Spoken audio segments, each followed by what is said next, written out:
A new Nosferatu rises from the shadows, but this isn't just a remake, it's a cinematic event, one that marks the rebirth of gothic horror. The time is right for this resurgence, and this new film is part of a larger cultural movement that's redefining the genre for a new generation. To understand why Nosferatu has such a lasting impact, we need to step back in time to 1922 and witness the birth of a genre that would haunt cinema for decades to come. This is a story of Nosferatu's creation, its influence on Gothic cinema, and its place in the dark heart of modern horror.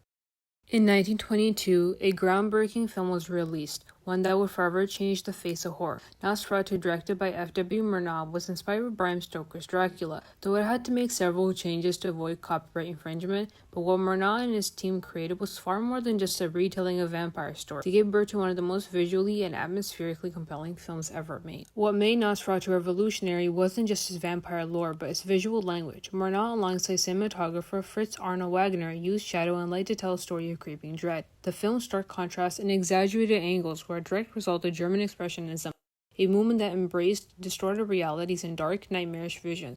This was Gothic cinema redefined, an exploration of fear not just through plot but through every frame of film.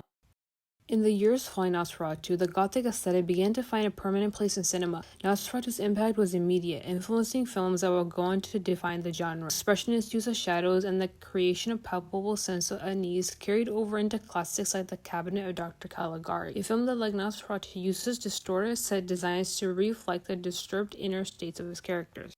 The release of Dracula, starring Bela Lugosi, took Nosferatu's Gothic themes and made them more accessible to a wider audience. When Nosferatu was a silent film, Dracula is the first major sound adaptation of the vampire story, and it carried over the dark atmospheric tension pioneered by Murnau. The iconic image of Lugosi's Count Dracula with his hypnotic gaze and looming presence owes a great deal to the visual style of Nosferatu. Lon Chaney's portrayal of the Phantom, the Opera, similarly drew Nosferatu's use of isolation and psychological horror. The dark, grandiose sets and phantom mirror the eerie landscapes and looming architecture in Nosferatu, creating a world that feels both magical and terrifying. In fact, many of the visual tropes that will become synonymous with Gothic cinema throughout the mid-20th century, Gothic cinema evolved, often blending with other genres like psychological thriller and supernatural horror. Films like The Night of the Hunter in 1955 used Gothic visuals to tell dark, disturbing tales of the morality and evil. The Unsettling Tension and The Innocents 1961, based on Henry James' Return of the Screw, showcases a kind of psychological Gothic horror that mirrors Nosferatu's exploration of mental and emotional dread. In the 1960s, Rosemary's Baby 1968 brought the Gothic into the realm of psychological horror, using isolation and paranoia, but with elements present in Nosferatu to create a sense of dread. The Gothic sensibility, with its focus on the unseen and the terrifying unknown, evolved as it adapted to modern fears. Fast forward to the 21st century, and Gothic cinema has experienced a significant revival. Directors like Guillermo del Toro and Robert Eggers have brought the genre back into the public consciousness. In The Witch 2015, Eggers used atmospheric tension and the isolation of his Puritan setting to create a modern Gothic masterpiece, echoing the themes of mental deterioration and terror that were central to Nosferatu. Guillermo del Toro's Crimson Peak 2015 is another example of a modern Gothic film that draws heavily from Nosferatu. The film's beautiful yet decaying mansion, its exploration of loss and obsession, and its unsettling supernatural elements all evoke the same sense of dread found in Murnau's 1922 classic. Del Toro's films are full of lush visuals and deep emotional resonance, just like Nosferatu, but with a more contemporary understanding of fear and fantasy. Robert Eggers' The Lighthouse 2019 takes Gothic cinema into the realm of psychological horror. Much like Nosferatu, The Lighthouse uses its isolated setting to heighten the character's madness. The film's claustrophobic framing and ominous imagery reflect the same tension and dread that Murnau captured with his shadow play.